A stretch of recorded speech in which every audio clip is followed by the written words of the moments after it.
Good afternoon, Ma'am, and to our fellow classmates. We are the Group 4. I am Diana Joy R. Estarez, together with Miss Kristine Y. Buenaventura, Miss Arvhie V. Pamintuan, and Mr. Danfelric P. Verona. We're here to talk about the language experience approach. Before we proceed, let's see the contents of our presentation. First, the language experience approach. Second, procedures for the language experience approach. Third, examples of the language experience approach in a foundation class. And fourth, theory to practice. Now, let's start. I am Diana Joy R. Estarez, the presenter. The language experience approach. The language experience approach integrates speaking and listening, reading and writing by creating a written text based on personal experiences. So the language experience approach is one way of teaching or learning languages. In the language experience approach, the teacher will not be talking enough to teach the students how to speak or how to write. The teacher will just show them how to read everything on the board, but they won't read anything themselves. Instead, they'll show the students how to write it out themselves. This way of teaching will help a lot with accuracy and quickness because there's no need for teacher to listen and correct mistakes. Next, in the language experience approach, the teacher assists students in recording their experiences and ideas through scaffold talk, using familiar and enhanced vocabulary, and modeling ways in which their thoughts and words can be written down and later read. This means that the teacher helps the students to be able to express exactly what they think in their own way. The teacher is helping the students to make their experiences more practical by using more than one language so that the students could understand what's going on. This also makes the students know how to speak up, express themselves, cooperate with others, use proper grammar, and have a good vocabulary. Again, I am Diana Joy R. Estarez. Now, let's hear Mr. Danfelric P. Verona to talk about the procedures for the language experience approach. Now, let's move on to the procedure of language experience approach. Our first procedure is what we call the experience. The language experience approach typically includes a common ground such as everyday experience, a classroom events, or hands-on activity, outdoors adventures, but it can also include a student personal stories or ideas. In this procedure, the teacher will involve the personal experience of the student so they can easily understand the lesson. It is also help the teacher to know more about their student. Our second procedure is what we call the spoken language.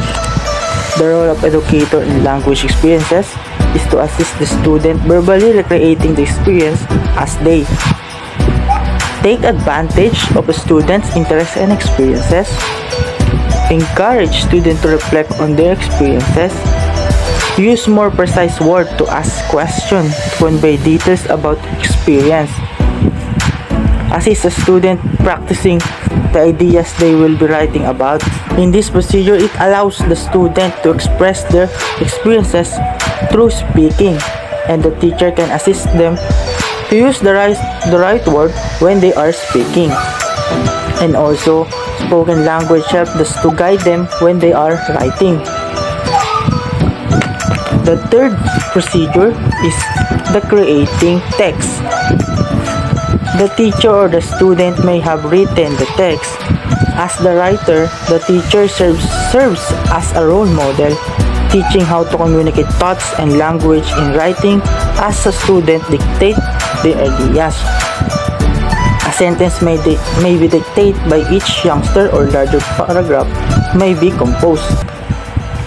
Student may also to write their own text.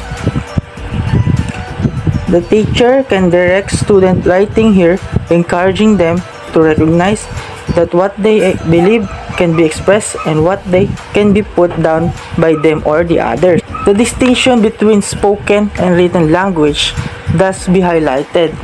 How can we record that for someone who was not there? The text created using the language experience approach are based on first-hand experience.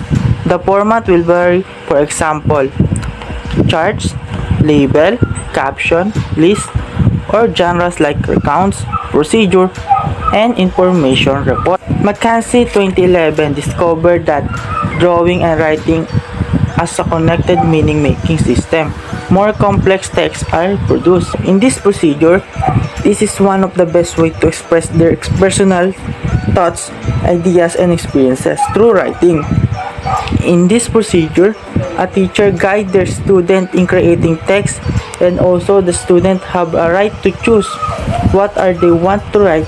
And according to McKenzie, drawing and writing are same system because the student they can easily express what are they trying to say using both of them. Student can create a text which can easily understand. The last procedure is the reading. It is now possible to read what has been written because the language experience texts are meaningful to the students. The chance to read them aloud is a rewarding experience that promotes the relationship between and writing. Early reading materials can be read orally or individually. The text created by students based on their experience and familiar language. Now, in reading procedure, the student can easily read the text because it comes from their own experience. The student need to read the text loud and clear to be familiarized the word, and also text that created by the student can be used as a material to practicing how to read. They can read it individually or choral, and that's all for the procedure. Hi, good day everyone. I am Arvhie Pamintuan, and I'm going to discuss to you the examples of the learning experience approach in a foundation class. So let's start now. Here are the following examples that shows how one foundation teacher provided varied opportunities for our students to create text using the language experience approach, wherein following discussion, writing about different topics and experiences is captured, which can be later to be read about. Simple sentences using a repetitive structures are written for the students to illustrate and copy, supporting both reading and writing. Students are encouraged to write their own ideas using compound or complex sentences and expanded noun groups. And lastly, the writing includes the labeling of a diagram. Here is our example number 1, which entitled The Farman. After the farman's visit to the school and informative discussion of the happening, each child was given a set of basic sentences with a repeated structure. For example, here is the fire hose, here is the ladder, here is the fire engine. In that example above, the students copies and illustrate the sentences, just like the motivational activity that we've done a while ago before we officially start our discussion. I ask for your participation in that activity that we entitled The Cook. Since this approach mainly focuses on your experiences, I asked you and gave you a scenario that you surely can relate. Of course, obviously, all of you have kitchens, even it's small or it's big, it's still a kitchen. I gave you a series of sentences and you illustrate it. In that activity, we integrate your listening and creative skills while relating it to your personal experiences. Now, let's move on to our next example, which entitled Nocturnal Animals. The students were given a simple structure to follow as part of a first-hand experience and further inquiry of nocturnal creatures, but were encouraged to expand the knowledge based on their classroom research. The students has included a label diagram of a bat in this example. After asking the child, what do we call this portion of a bat? The teacher wrote 2 labels and the students has actively added 1 label. This example is related to the second activity that we've done a while ago. It is also obvious that all of you have already seen a fish. I asked you to draw a fish and label it.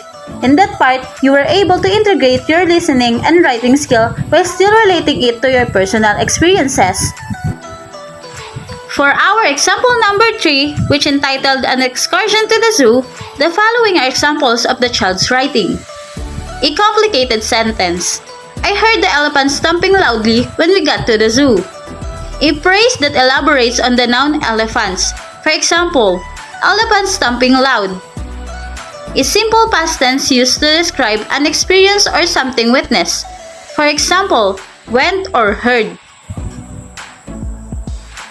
And for our last example, which entitled A Shared Experience, the teacher acted as writer after the students recounted an experience of jumping like kangaroos.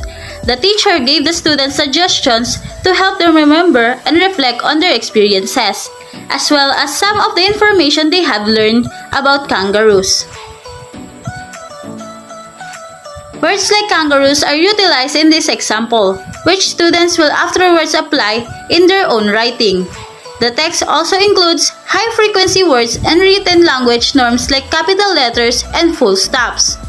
This example reflects on the last activity that we've done a while ago. Remember, I asked you to do the activity which we entitled My Vacation. There, you wrote your vacation experiences and share it to the class. Through that, you were able to recall those good memories and unforgettable moments where you also get morals that will surely help you to become a better person someday. Now, this would be the end of our discussion for the examples of the learning experience approach in a foundation. I hope that you've learned something. Please continue listening as Ma'am Kristine discussed the last part of this lesson. Thank you! Blessed day, I'm Kristine Buenaventura and I'm the presenter of Theory to Practice. And now, let me discuss what is Theory to Practice all about.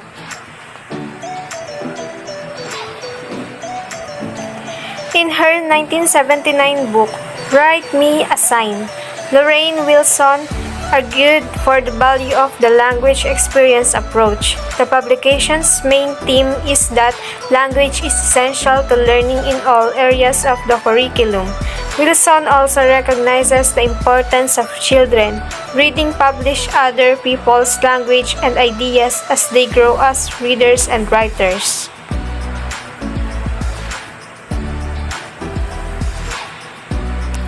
In the early school years, understanding the distinction between spoken and written language is crucial. According to Hill, language experience helps young literacy learners understand the differences between spoken and written language.